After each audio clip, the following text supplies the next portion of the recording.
Now, the Buckeye Extra podcast with Rob Oller, Bill Rabinowitz, and Joey Kaufman from the Columbus Dispatch.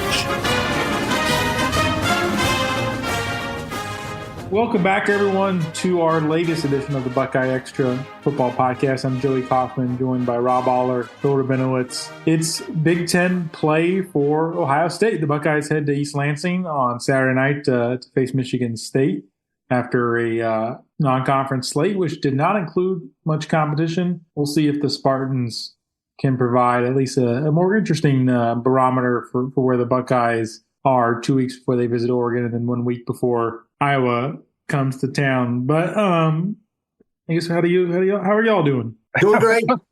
doing great. Fantastic. Couldn't do better. You're dripping with sarcasm. Well, here's the deal about this game. I think the intrigue is it's a first road trip. I mean, you never know how somebody's gonna, react to that, especially with the young guys. You just don't know. I don't think it'll be the knockdown, drag out, kick them, destroy them like Western Michigan was, and like Akron was, and like Marshall mostly was. It should be closer than that, but I'm more intrigued, and Bill can chime in on this. The most interesting thing about Michigan State is the history that Michigan State has been sort of the upset king. Yeah, I know Michigan has had its upsets and has knocked, Ohio State out of national championship possibility, but as close as what was it, 2015? Yeah, 2015. Well, they were the biggest thorn in Urban Meyer's side. 1970s, it was a huge upset. Yeah, 1974. Right? It was 74. It was Levi Jackson's 88. Levi Jackson. And the goal line were Champ Henson. Yep. So, Michigan State's pulled some shockers. I don't foresee that, but it is up there. That's about the most I can say interesting thing about it. Yeah, I mean, in 2013 and 2015, Michigan State ruined Ohio State's national championship hopes. In 2013, Big Ten championship game, Michigan State, a pretty big underdog, jumped to a 17-0 lead, and Ohio State scored the next 24 points, and then Michigan State scored the last 17. And that was the last year of the BCS. Ohio State, if they had won, would have been in the championship game, obviously knocked them out. Then 2 years later, Ohio State, defending national champions, they played Michigan State when Connor Cook was hurt. They played a couple of backup quarterbacks, the rain, it was a windy, horrible day. Ohio State didn't run the ball, as Ezekiel Elliott famously or infamously said after the game. He, complained about that. Geiger kicked Michael Geiger kicked a field goal, the windmill, the windmill that he made after that was like this generation's Uwe von Schamann, do this thing in 1977.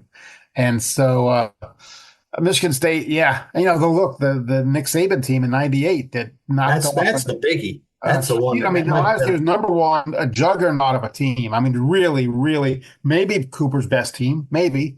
And Ohio State was up, I think, 24-9. They're up 17. Yeah, well, whatever. But they were up big, and somehow. Oh no, I'm sorry. Michigan State scored 17 straight. Yeah, yeah. I think it was 24-9. That was a comedy of errors. That one probably hurt the most in some ways. It was unbelievable. But the thing is, what's relevant to this game is that's history, because Michigan State the last several years has not been any competition for Ohio State. A couple years ago, they came into Columbus. It was the week before the Michigan State game. It's 21, I think, and I think they were number 10 in the country, and Ohio State just annihilated them. And everyone thought, okay, this Ohio State team is clicking on all cylinders. They won't have any trouble against Michigan, or at least beat Michigan. That obviously didn't happen. But Michigan State, the last several years, has been very little competition for Ohio State. Jonathan Smith is their coach now, taking over after Mel Tucker was fired early last year of that scandal. He's a good coach, and I think he'll get it turned around, but it's year one, and it's early in year one. I don't think that it's not their Big Ten opener. They beat Maryland in week 2, but I don't think this is really how they want to start the Big Ten playing against Ohio State. I think this is going to be a challenge for the Spartans.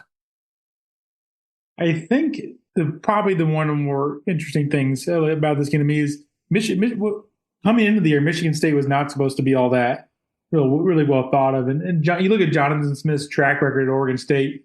His first year there, they went 2-10, and it was a longer rebuild. But the way the portal is now, you got some guys to follow him from Oregon State, Aiden Childs, and they're better in year one than maybe I expected when we were sort of looking at games ahead of the season. I didn't think all that much about this game. You'd rank it maybe higher in terms of its difficulty because it's on the road, first road game. You have all those factors. This one will be at night. But Michigan State's a little more competent than maybe I thought going into the year. They might have a chance to go to a bowl game. They have 3 wins, so that's possible. And you didn't know, were they going to be a 4-8 team, a 5-7 team, and they still could be any number of those. That still could be how the schedule game works out for them. But maybe a little more respectable of an opponent than we thought in July or August. Yeah, I'd agree with that. They beat Florida Atlantic 16-10 of the opener, beat Maryland on the road. Again, Maryland's not great, but still a road win. It was a nice win. Beat Prairie View 40-0. And then they really should have beaten Boston College last week. It was a Friday night game, and it was Friday night, and they were up and then allowed a long touchdown late in the game to BC. And then BC's a decent team, obviously. They beat Florida State, whatever that is worth anymore. But it was a game they had in their grasp. I think they'd be feeling a lot better about themselves if they were 4-0 as opposed to 3-1. That's a game they probably should have won. Joey mentioned Aiden Childs. He's the quarterback. Can run, can throw. Ohio State's going to have to be disciplined. They're going to have to be smart. But he's thrown 7 interceptions already, only 4 touchdowns, and that's not a recipe for success against Ohio State. It just isn't. I mean, you can't turn the ball over against the Buckeyes. Marshall, to their credit, didn't have any turnovers last week, and they still got beat 49-14. So Michigan State's got to play a perfect game, and the big problem for them, honestly, is their offensive line, which was shaky to begin with, has been decimated by injuries. And you think about what Ohio State's defensive line might do to them, and it might get ugly in terms of just the trenches. I should take back what I said earlier about Michigan State's bowl prospects because they do have a challenging schedule. They go at Oregon next year. So I'm by Iowa and Michigan. Yeah, at Michigan, and then so the next month is going to be a challenge for them. So, but point stands, probably better than Jonathan Smith's early Oregon State teams. A little better than that. Faint praise.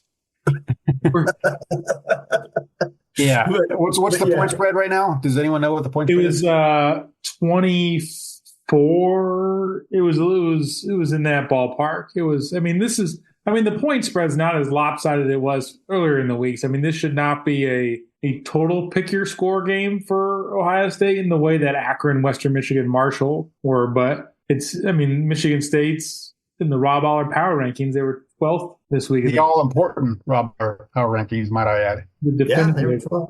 23.5 is what it is right now, according to one website who shall remain nameless. 23.5. And look, we know how explosive Ohio State is. They showed it all year. They showed it against Marshall. It used to be that Michigan State would play that press man corners thing and just challenge the Ohio State receivers. That was, either hit or miss for them. I mean, some years it worked out great, again, 13 and 15. But in recent years it hasn't. And 14, they got burned by it. That was the year that Ohio State, Michigan State, pretty late in the year, that was the real, oh my God, Ohio State really might make a run at this thing game.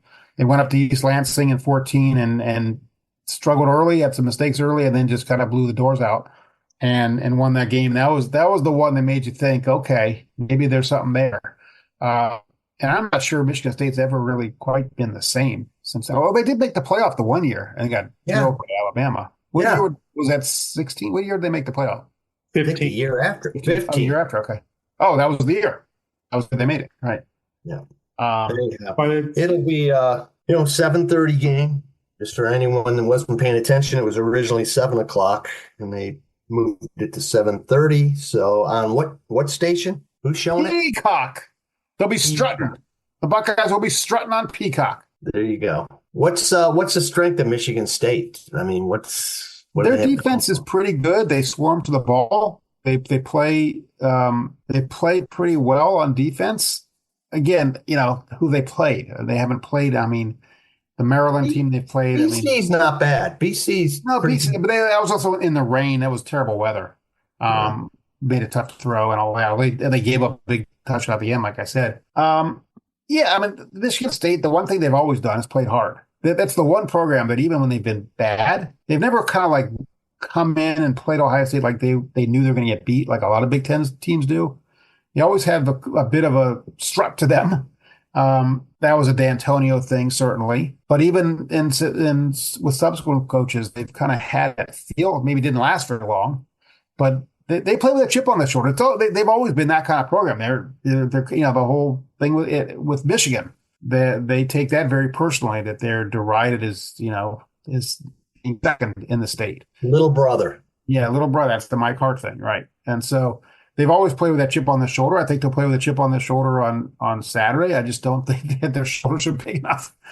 I mean, they had so many guys during the D'Antonio years where they were Ohio players who didn't have the Ohio State offer, right. And that contributed to that feeling. Yeah. Certainly, it has been a while since these games have been competitive. You talk about all the times Michigan State spoiled things for Ohio State, but since D'Antonio left, I mean, the games have they've been really brutal in the Mel Tucker days, and we'll see if this one is any more. And there have been some moments in reminiscing, going down the memory lane with Michigan State. Was it John L. Smith that slapped him? Was it John L. Smith slapping himself?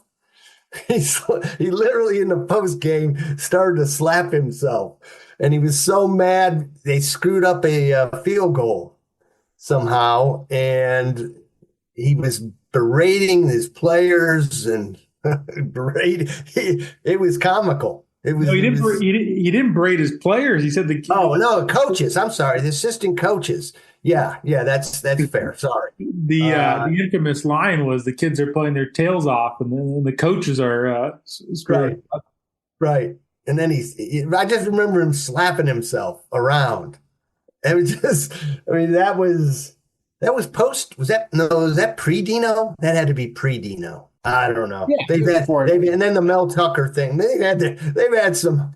Well, and look, Ohio State said Strauss, right? So they had I forget what's his name? Their scandal.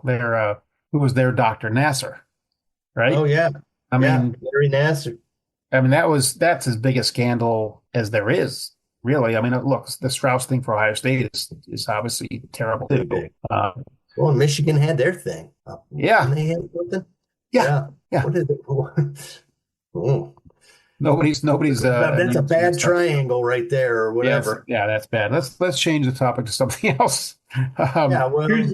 Here's something to think about is, since none of us are really putting Ohio State on upset alert. I mean, so much of this season for Ohio State is running their race and trying to clean things up, because this is not a case where the other's going to catch them in this ball game. Ohio State's got to sort of worry about its own issues. What do they need to do this week? Maybe some areas you want to pinpoint that they need to fix as Oregon looms. I think they better get off to a faster start.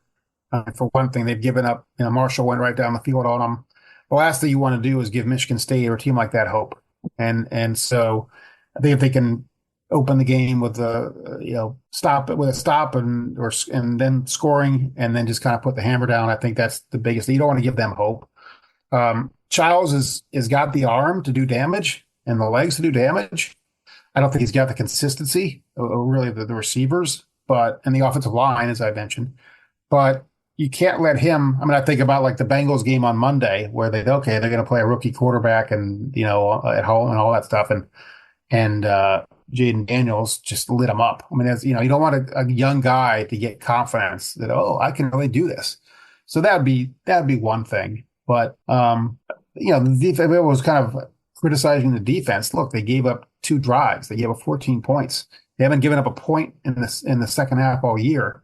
They only gave up 61 yards in the second half against Marshall. So, you're really nitpicking at this point when it comes to the defense. Yeah, Joey wrote about this in terms of the deep ball. Wrote about this week. it'll be interesting, not so much a weak point or something that they need to shore up, maybe, because they haven't really tried it a whole lot. But A would be the deep ball, seeing a little more of that, seeing some completions. And then B, it's really Will Howard's first game against, it is his first game against Big Ten competition. It's a step up in talent. And so how does he respond to that? Are the receivers going to be as open as they have been?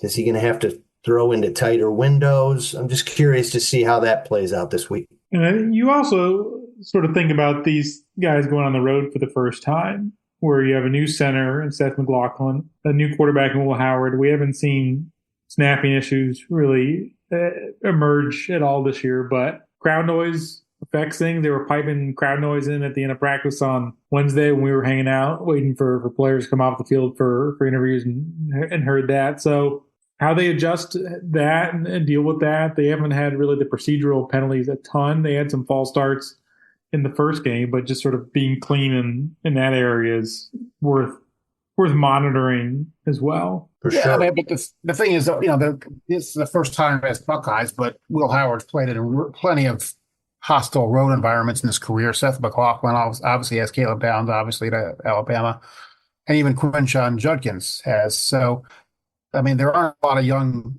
inexperienced players on this team, and Michigan State can be, that's a decent place to play, but it's not Penn State in terms of hostility. No, but it's certainly, I think, more than just what they've had to deal with so far this year. Obviously, with to me, it's not even so much like crowd noise. It's the switch from smaller potato teams, fair enough, to Big Ten talent. Now, I'm not sure how good that Big Ten talent is, but that to me is the thing. It's you're going into a hostile environment, and it's the first time you're seeing really the type of talent you're going to be seeing the rest of the season. It's fair. We're nitpicking a little bit again, but I think that's a step up. It's not a big step up. It's not like you're jumping in Oregon right away. But they're better than the teams that they played. It's a step up, and it's a step up on the road. I mean, those are kind of the two things to just keep an eye on. Yeah, when we describe the schedule as a ramp up in the summer, sort of previewing this season, it truly is a ramp up because you basically went from facing teams like Akron and Western Michigan, which you'll see ranked 120, 130 in the FBS, and then Marshall's around 100. And Michigan State's a little further up the list, and then they'll get to Iowa and Oregon. So they are truly climbing like the entire bowl subdivision over the last month. This is also a game, I think, for the offensive line. It is an interesting test because Michigan State is second nationally in sacks, and we've seen them be better, I think, this year in terms of opening up holes, especially in the running game. Much better than they were last year. Pass protection has been much better than what they showed, certainly at the end of last year in the Cotton Bowl. But they haven't faced a ton of talent. And when they have, I think there have been at times they've been vulnerable. We saw Mike Green spin around Josh Fryer last Saturday. So Michigan State, when you talk about them having a little more Big Ten talent, they'll have a better front seven. Will Howard described it as the best front seven they faced all year. Not a huge surprise, but still, nonetheless, I think anytime we have a chance to better take stock of where they are on the offensive line is valuable because that's going to remain really the question mark throughout this entire season. And next week is Iowa, which clearly has a really good defense. They always have a really good defense, and so that's going to be a challenge. I'm not sure about Iowa's offense, but Iowa's defense certainly will be a challenge. And so this is a nice ramp up. I think that's the word that Ryan Day has used this week as well. They're clearly better than the non-conference teams they played, but they're a best middle pack Big Ten team at best, and probably not even that. I'd be curious also to just see if there's any offensive wrinkles, any few more wrinkles that they've saved. If they've saved any, if Chip Kelly has saved anything, for the Big Ten part of the season, part of the schedule. I don't expect to see, Greg Schiano trickery happening there, but it'll just some wrinkles. We've seen a few. I mean, they did the robust tee. They've done some what would you call it? What is the jet? I don't even know what you call it. The handoff pass. Yeah, the shovel pass. Little jet sweep. Yeah, it was like a reverse counter last week. Right. Maybe It wasn't really technically a jet sweep. Maybe it kind of was, but so they've done some things. But they've been fun to watch in that regard. I mean, just from a viewer perspective, they put different stuff in every week, and I can't say we've watching them last year. It never felt like they were really throwing out new stuff all that much. It was good just to see Will Howard, QB, sneak it in. I mean, I remember the times under center. I mean, I remember the urban era. I don't think they never went. They would be on the goal line and in shotgun. Yeah. They never went under center. So that was a little old school, which was enjoyable to see. I'll tell you, when you have Will Howard, who's 6'4", and 235 pounds and can move, I mean, the moving part's not that big a deal until the quarterback sneak. But my sense of it is, like last year or 2 years ago, it's 3rd and 1, 4th and 1. You're like, oh, this seems like 50-50. It doesn't feel like that now. It feels like if Will Howard needs to get you a yard or two on a sneak, he can just do it because he's big enough to just get that yardage. And that's huge. I mean, how many times last year did we see them have 2nd and 1 and then they throw an incompletion, and then 3rd and 1, they get stuffed? And that's why they scored 30 points a game instead of 40 last year, because they got stuffed on those kind of plays. And so Will Howard, I think, only ran twice. There was the one sneak, and then there was the one scramble that they got a first down on. That's all they need him to do. They don't need him to go 80 yards. They just need him to move the chains. And he hasn't had to do it. And extend plays. Yeah. Yeah, and the RPOs, which, he'll keep some. He said he wants to run. I thought that was interesting. He gets more satisfaction, he said, from a running touchdown than throwing one, which, isn't that what he said, Joey? I'm pretty sure that's what he said. And quarterbacks that's almost all quarterbacks. Like, I want to throw it. I don't want to be I don't really thought of as a runner. I only thought of as a passer. And I mean, Justin Fields was like that. I mean, he wanted to throw it if he could. I mean, obviously he was a gifted runner, but Will Howard's like, yeah, I like running the ball. I think get the sense that he wants to do it more. They're obviously not doing it for smart reasons. They don't want to risk injury, but he ran twice, I think, last week. I would expect him to maybe run, 5 times this week. I'd be curious to see that if that happens. See design quarterback runs. Yeah, you could look at the first 3 games. They have not. We talked about some of the wrinkles they've added, but in terms of everything they could possibly do, I wouldn't say they've opened the playbook up dramatically in that sense, because you have not seen the vertical passing game shown all that much. You have not really seen a ton of designed quarterback runs. So in those areas, Will Howard was talking Tuesday about things he's still eager to show his deep ball, eager to show his running ability. And we haven't seen that yet. And I think just whether they start to unveil some of that Saturday is worth watching. They've done a lot of short passes in space to let their guys just get in space, and because they're faster, better athletes, just do their thing. They haven't had to like design plays to free guys. Just get the ball to them and let them be who they are. And as the competition ramps up, they're going to have to do a little more scheming, for lack of a better word. Although you look at or hear what Ryan Day has talked about in recent years, where he's talked about quarterback making routine plays routinely. I mean, to me, some of that is just getting the ball to your receivers in the quick game and then space and letting them do work. So when we think about this Ohio State offense and the way it's changed this year, and it's become a lot less deep ball reliant, is that going to be a change where they just want the quarterback to be efficient with it? And maybe you don't have to do all this extra stuff, or maybe they save those for certain situations. I'm just curious how much. I think that's fair. I mean, I was thinking of Stetson Bennett. I don't remember him throwing a lot. I could be totally wrong here. I didn't follow Georgia closely, but at least in the Ohio State game, I don't think they threw deep a lot. A couple. There were a couple, and so the one that was the huge. He needs to connect on a couple. You want to know that you can throw deep if you need to. I have a question for you guys. I didn't go back and look. Backup quarterback, still Brown. He said it was.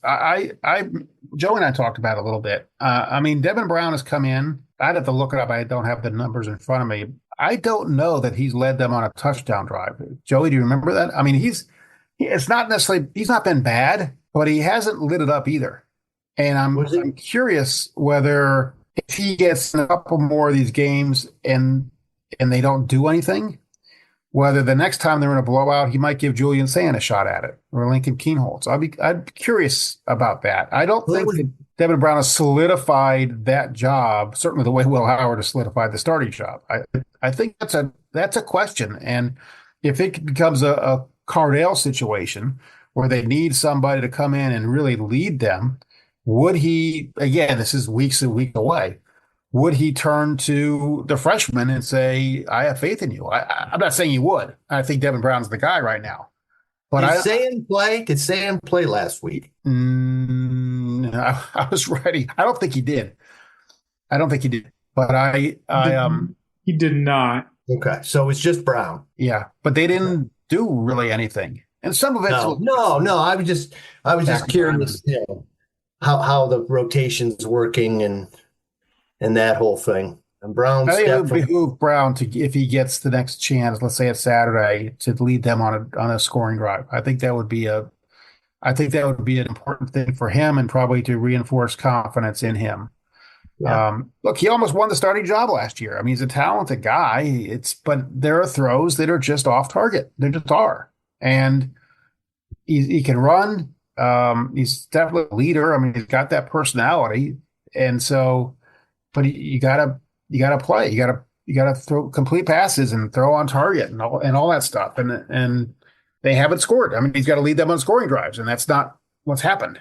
No, Ronnie's been asked about it at a couple of press conferences recently, and ultimately I would be surprised if they ever really flip-flop Sand and Brown on the depth chart, because it would almost invite a story or a thing among the fan base and just rat poison and noise. And to me, the more, I think, revealing circumstance would be if Will Howard was ever to be sidelined for any sort of significant period of time with an injury. Then you would have to make a decision based on, we need a quarterback to win us a game. Sort of who gets the last drive or two of a blowout win feels like relative semantics. Yeah, the question will be, And if you flip them, then you get questions about, hey, what's Devin's future here? Has he been already passed by Sand? Will he go to the portal in December? You start inviting all that stuff. And Ryan Day is cautious with those sort of things. And to me, that is something I think that could prohibit them from doing that. Maybe you shouldn't do that. Maybe you should just play your best guy that you want to get reps. But I still think about coaches and they want to limit distractions, and Ryan Day certainly falls into that category as well. If it comes sooner rather than later, and hopefully, obviously, knock on wood, nobody wants Will Howard to get hurt.